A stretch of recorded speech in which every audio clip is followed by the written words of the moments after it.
Bonjour à tous, amis du roman historique. Donc, deuxième épisode du pharaon Ramsès II. La dernière fois, je vous avais parlé, j'ai lu des passages d'un livre d'histoire qui pourrait éventuellement constituer une base de réflexion pour créer un roman historique. C'est le thème de la chaîne. Et j'ai lu des passages d'un livre magnifique, au demeurant. Voilà, j'ai du mal à le sortir. Voilà. De Juan Carlos Moreno Garcia et de Damien Agathe. Voilà, c'était l'Égypte des pharaons, dans une série aussi sur les mondes anciens de chez Belin. Voilà, donc je le remets à sa niche. Voilà. Et ensuite, je vais vous lire des passages d'un écrivain de romans historiques très célèbre, qui au XXe siècle a écrit énormément de livres sur le sujet, sur l'Égypte ancienne.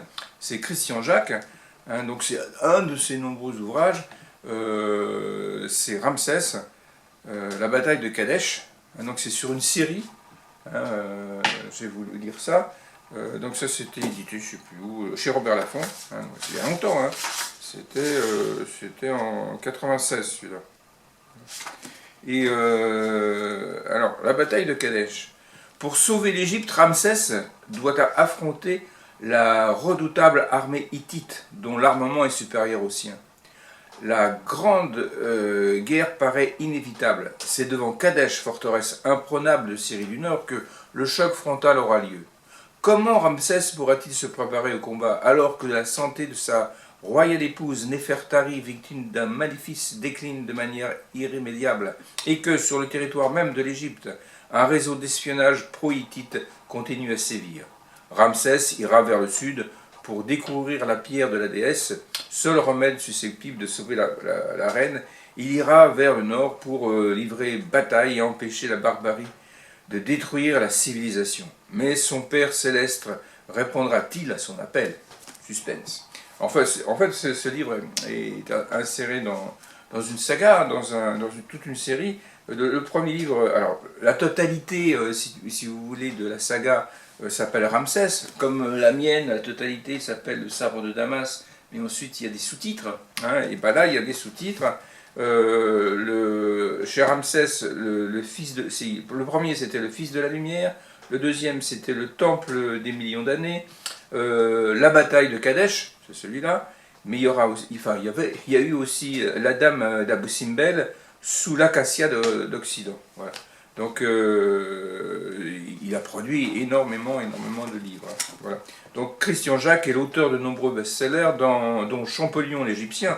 Alors sans Champollion, on ne saurait pas du tout qui était Ramsès II, parce que c'était une langue qui avait disparu. Enfin, vous connaissez l'histoire, c'est la pierre de Rosette, traduit des années après sa découverte je crois que c'était en 1800 qu'elle a été découverte à Rosette pendant l'expédition d'Égypte de Bonaparte.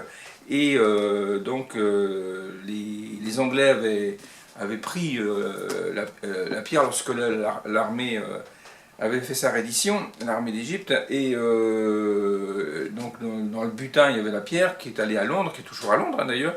Mais les Français ont réussi à avoir un facsimilé. Ce facsimilé était traduit par Champollion bien avant les Anglais. Voilà toute l'histoire, ce qui a permis de découvrir l'écriture égyptienne et de connaître aujourd'hui, relativement avec précision, l'histoire égyptienne, dont Ramsès II. Voilà, donc là-dessus, Christian Jacques a fait des romans historiques. La Reine Soleil, l'affaire Toutankhamon, prix des maisons de la presse, et la trilogie Le Juge d'Égypte, qui font de son œuvre romanesque l'une des plus appréciées du grand public.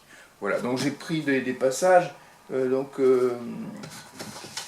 pris Le Cheval de Danien, page 9, c'est tout le début, tout le début. Donc lui aussi met des cartes de géographie, comme moi dans ma saga, pour qu'on puisse se situer, quoi. C'est les mêmes techniques, vous voyez, ça permet de voir le monde hittite. Donc le cheval de Dagneau galopait sur la piste surchauffée menant à la demeure du lion, une bourgade de Syrie du Sud fondée par l'illustre pharaon Séti.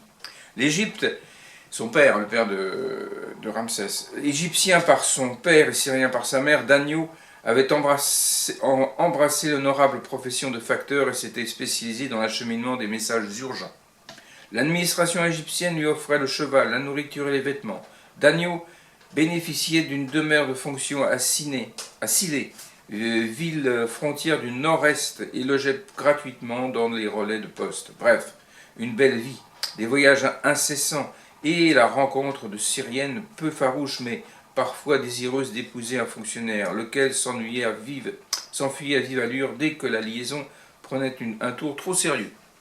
Dagno, dont les parents avaient décelé la vraie nature grâce à l'astrologue du village, ne supportait pas d'être enfermé même dans les bras d'une maîtresse délurée.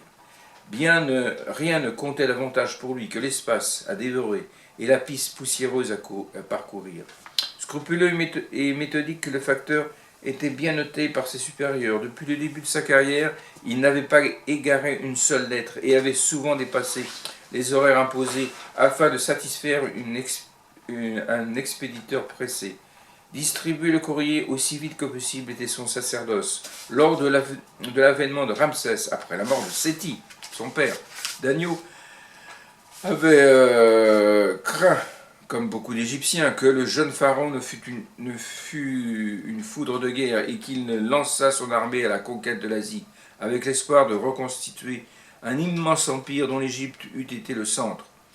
Pendant les 4 premières années de son règne, le fougueux Ramsès avait agrandi le temple de Luxor, achevé la gigantesque salle à colonnes de Karnak, commencé la construction de son temple des millions d'années sur la rive ouest de Thèbes, et bâti une nouvelle capitale dans le delta, Pi-Ramsès. Mais il n'avait pas modifié la politique étrangère de son père qui consistait à observer un acte de non-agression avec les Hittites, les redoutables guerriers d'Anatolie. Ces derniers semblaient avoir renoncé à attaquer l'Égypte et respectaient son protectorat de Syrie du Sud. L'avenir eût été souriant si la correspondance militaire entre Pi-Ramsès et les forteresses du chemin d'Horus ne s'était accrue dans des proportions inhabituelles.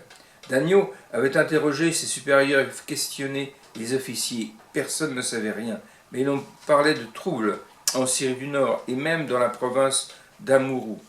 Alors Amourou, à peu près le Liban actuel, placé sous l'influence égyptienne. À l'évidence, les courriers que transportait Dagno avaient pour but de préparer les commandants des forteresses du chemin d'Horus, la ligne de fortification du nord-est, et à se mettre bientôt en état d'alerte. Voilà. Donc ça donne un petit peu d'une idée du contexte. Donc ensuite c'est Pi-Ramsès, la ville créée par Ramsès. Alors page 14, c'est pas loin, c'est là. Pi-Ramsès, la nouvelle capitale d'Égypte créée par Ramsès au cœur du delta, comptait déjà plus de 100 000 habitants. Ceinte de deux branches du Nil, les eaux de Ra et les eaux d'Avari. Elle jouissait d'un climat agréable, même l'été. De nombreux canaux la traversaient. Un canal de plaisance permettait de délicieuses promenades en bateau. Des étangs poissonneux offraient de belles pièces aux amateurs de pêche à la ligne. Approvisionné en aliments variés, provenant d'une campagne luxuriante, Pi-Ramsès était surnommée la cité de turquoise, en raison de l'omniprésence des tuiles vernissées bleues, d'une luminosité exceptionnelle qui ornait les façades des maisons. Étrange ville en vérité, elle unissait un monde harmonieux et paisible à une cité guerrière, pourvue de 4 grandes casernes et d'une manufacture d'armes située près du palais. Depuis quelques mois, les ouvriers travaillaient nuit et jour, fabriquant chars, armures, épées, lances, boucliers et pointes de flèches. Au centre de la fabrique, une vaste fonderie disposait d'un atelier spécialisé dans le travail du bronze. Un char de combat, à la fois solide et léger, venait de sortir de la manufacture. Il se trouvait au sommet de la rampe menant à la grande cour à portique où étaient remisés les véhicules du même type, lorsque le contremaître tapa sur l'épaule d'un menuisier qui examinait les finitions. Là-bas, au bas de la rampe, c'est lui. Lui, l'artisan regarda. Oui, c'était bien le pharaon, maître de la haute et de la basse Égypte, le fils de la lumière, Ramsès. Âgé de 26 ans, le successeur de Séti régnait depuis 4 ans et bénéficiait de l'amour et de l'admiration de son peuple. Athlétique, mesurant plus d'1,80 m, le visage allongé et couronné d'une magnifique chevelure blond vénitien, le front large et dégagé, les arcades sourcilières saillantes et le sourcil fourni, le nez long, mince et un peu busqué, le regard lumineux et profond, les oreilles rondes et finement roulées, les lèvres charnues, la mâchoire affirmée. Ramsès possédait une force que d'aucuns n'hésitaient pas à qualifier de surnaturelle. Longuement formé à l'exercice du pouvoir par son père, qu'il avait initié à la fonction de roi au prix de rudes épreuves, Ramsès avait hérité de l'autorité rayonnante de Séti, son glorieux prédécesseur. Même lorsqu'il ne portait pas ses habits rituels, sa seule présence imposait le respect. Le roi gravit la rampe et examina le char. Pétrifié, le contremaître et le menuisier redoutaient son jugement. Que Pharaon en personne inspecta cette fabrique à l'improviste prouvait l'intérêt qu'il portait à la qualité des armes qu'on y produisait. Voilà. Ensuite, page 71. On va parler de médecins. Alors, page 71. Supérieur des médecins du Nord et du Sud, médecin-chef du palais, le docteur Parayamaku était un quinquagénaire, alerte, aux mains longues, fines et soignées, riche, marié à une noble Memphite qui lui avait donné 3 beaux enfants. Il pouvait se vanter d'avoir mené une superbe carrière qui lui valait l'estime générale. Pourtant, en ce matin d'été, le docteur Parayamaku faisait antichambre et ne décolérait pas. Non seulement Ramsès n'était jamais malade, mais encore faisait-il attendre l'illustre thérapeute depuis plus de 2 heures. Enfin, un chambellan va le chercher. Il lui permit d'entrer dans le bureau de Ramsès. Majesté, je suis votre humble serviteur, mais comment allez-vous, cher docteur? Majesté, je suis très inquiet. À la cour, on murmure que vous avez songé à moi pour être le médecin de l'armée qui va partir dans le Nord. Ne serait-ce pas un grand honneur? Certes, Majesté, certes, mais ne serais-je pas plus utile au palais? Peut-être devrais-je tenir compte de votre remarque. Parayamaku ne cacha pas son angoisse. Majesté, puis-je connaître votre décision? À la réflexion, vous avez raison. Votre présence au palais est indispensable. Le thérapeute compta à grande peine un soupir de soulagement. J'ai toute confiance en mes adjoints, Majesté. Celui que vous choisirez vous donnera satisfaction. Mon choix est déjà fait. Vous connaissez mon ami Setaou, je crois. Un homme trapu, sans perruque, mal rasé, la tête carrée, le regard agressif, vêtu d'une tunique de peau d'antilope, aux multiples pages s'avança vers l'illustre médecin qui recula d'un pas. Heureux de vous rencontrer, docteur. Ma carrière n'est guère reluisante, j'en conviens, mais les serpents sont mes amis. Désirez-vous caresser la vipère que j'ai capturée hier soir? Le praticien recula d'un nouveau pas, et vers lui, il regardait le roi. Majesté, les compétences requises pour diriger un serpent médical, soyez particulièrement vigilant pendant mon absence, docteur. Je vous tiens personnellement responsable de la santé de la famille royale. Setaou plongea la main dans l'une de ses poches. Craignant qu'il n'en sortît un reptile, Parayamaku s'empressa de saluer le monarque et de s'éclipser. Combien de temps seras-tu entouré de semblables cloportes? Interrogea le charmeur de serpent. Ne sois pas si sévère, il arrive parfois de guérir ses patients. À propos, acceptes-tu d'être responsable des services médicaux de l'armée? Ce poste ne m'intéresse pas, mais je n'ai pas le droit de te laisser partir seul. Voilà, donc ça fait une intrigue avec un médecin proche du pharaon. Page 121, le mont Hermon. Page 121. Alors, tout le monde connaît le mont Hermon quand même. Voilà.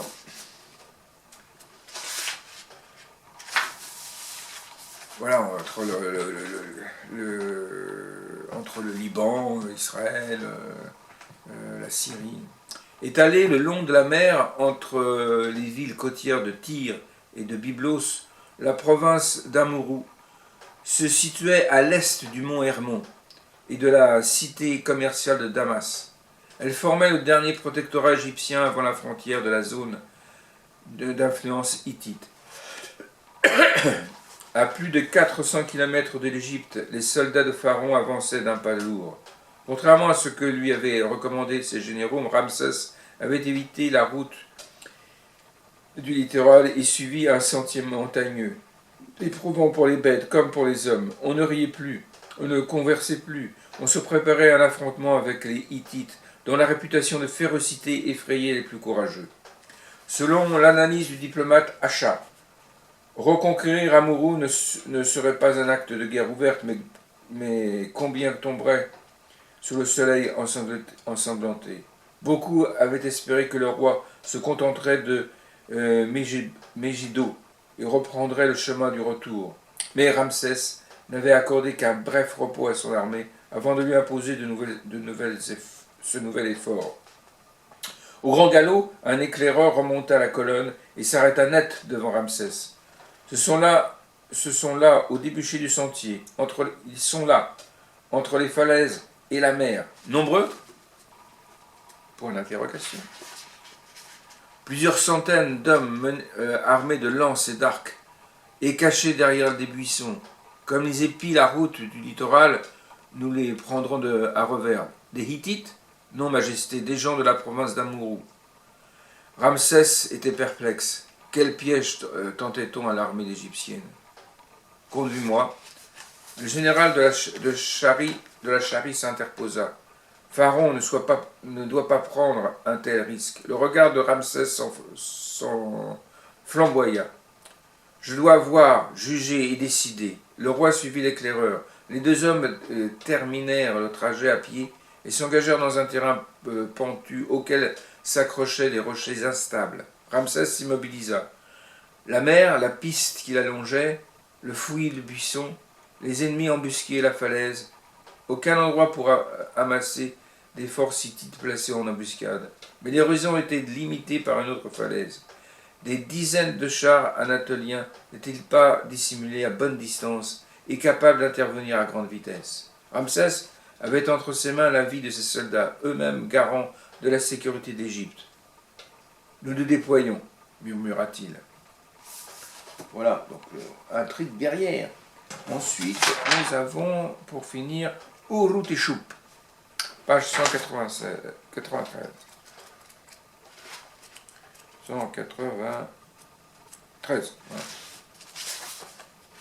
Ok. Urut et Choup ne pouvait rêver d'une plus belle capitale, bâtie sur le plateau d'Anatolie centrale, où les steppes arides alternaient avec des gorges et des ravins. À Touza, le cœur de l'empire hittite avait la violence de ses étés brûlants et des hivers glacés. Cité de montagne, elle occupait une superficie de 18 000 ars sur une surface très accidentée qui avait exigé des prodiges de la part des bâtisseurs. Composée d'une ville basse et d'une ville haute, dominée par une acropole sur laquelle se dressait le palais de l'empereur. Hattusa apparaissait au premier regard comme un gigantesque ensemble de fortifications en pierre épousant le relief chaotique. Entourée de massifs formant des barrières inaccessibles pour un éventuel agresseur, la capitale hittite ressemblait à une forteresse érigée sur des pitons rocheux et formée de blocs énormes disposés en assises régulières. Partout, à l'intérieur, la pierre avait été utilisée pour les soubassements, la brique crue et le bois pour les murs. Hattusa, fière et sauvage, Hattusa, la guerrière et l'invincible, où le nom d'Uri-Teshub serait bientôt acclamé. Les 9 kilomètres de remparts hérissés de tours et de créneaux réjouissaient l'âme d'un soldat. Il suivait un terrain escarpé, escaladait des pics, dominait des creux de gorge. La main de l'homme avait soumis la nature, lui dérobant le secret de sa force. 2 portes s'ouvraient dans la muraille de la ville basse, 3 dans celle de la ville haute.